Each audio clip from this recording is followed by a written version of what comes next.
എല്ലാവർക്കും പുതിയൊരു വീഡിയോയിലേക്ക് സ്വാഗതം. ഇതാണ് ശതാവരി.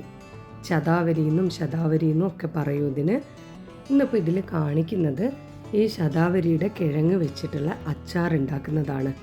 റെസിപ്പി കാണിക്കുന്നതിന് മുമ്പ് ശതാവരിയുടെ ഗുണങ്ങളെക്കുറിച്ചൊന്നറിയാം. ആയുർവേദ ഗ്രന്ഥങ്ങളിൽ പണ്ട് മുതൽക്കേ ശതാവരി എന്ന ഔഷധ സസ്യത്തിന് ഒരു പ്രധാന സ്ഥാനമുണ്ട്. ഔഷധ സസ്യങ്ങളുടെ റാണി എന്ന് വേണമെങ്കിൽ ശതാവരിയെ പറയാം. കുറേയധികം ഔഷധ ഗുണങ്ങൾ ഉള്ളതുകൊണ്ട് ശതാവരിയെ സഹസ്രവീര്യ എന്നും പറയും. വിറ്റാമിനുകൾ, ധാതുക്കൾ, ആന്റി ഓക്സിഡന്റുകൾ എന്നിവയെല്ലാം ഇതിലുണ്ട്. ആയുർവേദം അനുസരിച്ച് സ്ത്രീകളിലെ പ്രത്യുൽപാദന പ്രശ്നങ്ങളെ പരിഹരിക്കാൻ ഇത് സഹായിക്കും. ശരീരത്തിൽ ഈസ്ട്രജൻ റെഗുലേറ്ററായി പ്രവർത്തിക്കാൻ കഴിയുന്ന ഇത് രക്തത്തെ ശുദ്ധീകരിക്കുകയും ഹോർമോണുകളുടെ പ്രവർത്തനത്തെ ശരിയായ വിധത്തിൽ ആക്കുകയും ചെയ്യുന്നു. പീരിയഡ്സിന്റെ സമയത്തുള്ള വേദനകളും മാനസികമായുണ്ടാവുന്ന പ്രശ്നങ്ങൾക്കും കുറവ് വരുത്താൻ ഇത് സഹായിക്കുമെന്നാണ് പറയുന്നത്. പ്രസവിച്ച സ്ത്രീകളിൽ മുലപ്പാൽ വർദ്ധിപ്പിക്കുന്നതിനും ശതാവരി ഉപയോഗിച്ചു വരുന്നുണ്ട്. സ്ത്രീകൾക്കുണ്ടാകുന്ന പലവിധ പ്രശ്നങ്ങൾക്കും ഔഷധക്കൂട്ടായി ഉപയോഗിക്കുന്ന ഇതിനെ സ്ത്രീകളുടെ ഉറ്റ സുഹൃത്തായി കണക്കാക്കുന്നു.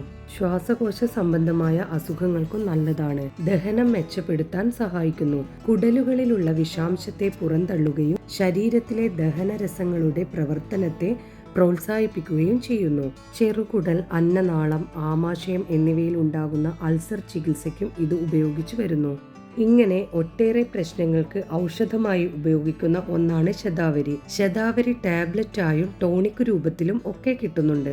ഇതൊന്നും നമ്മൾ നേരിട്ട് വാങ്ങി ഉപയോഗിക്കരുത്. അധികമായാൽ അമൃതും വിഷം എന്നല്ലേ. അപ്പോൾ നമുക്ക് തോന്നുന്ന പോലെ വാങ്ങി കഴിക്കല്ല. ഒരു ആയുർവേദ ഡോക്ടറുടെ നിർദ്ദേശപ്രകാരം മാത്രം ഓരോരുത്തരുടെ ശരീരത്തിന് അനുസരിച്ച് കഴിക്കാവൂ.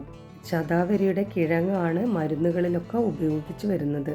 ഇനി ഈ ശതാവരി കിഴങ്ങ് ഉപയോഗിച്ചിട്ട് എങ്ങനെയാണ് അച്ചാർ ഉണ്ടാക്കുക എന്നുള്ളത് നോക്കാം.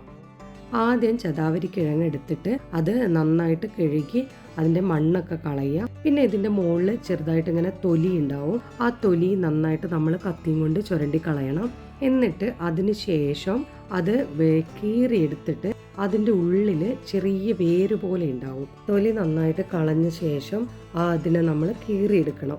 അത് നടുക്ക് കൂടെ കീറിക്കഴിഞ്ഞാൽ അതിൻ്റെ ഉള്ളിൽ നിന്ന് ആ ഒരു ചെറിയ വേര് പോലെയുള്ളത് കിട്ടും. അതെല്ലാം എടുത്തു മാറ്റണം. അത് നമ്മൾ അച്ചാറിൽ ഉപയോഗിക്കില്ല. അച്ചാറിൽ ഇതിൻ്റെ പുറത്തുള്ള ഈ തടിച്ച ഭാഗം മാത്രമാണ് ഉപയോഗിക്കുന്നത്. അത് നടുക്ക് കൂടെ കീറിക്കഴിഞ്ഞാൽ തന്നെ നമുക്ക് ഇതേപോലെ വലിച്ചെടുക്കാൻ പറ്റും. ആ ഒരു ഇത് നമ്മൾ എടുത്തു വെച്ചിരിക്കുന്ന എല്ലാത്തിൻ്റെയും തൊലിയൊക്കെ കളഞ്ഞ് ആ ഒരു വേര് പോലെയുള്ളതും അതിൻ്റെ ഉള്ളിൽ നിന്ന് വലിച്ച് കളയുക.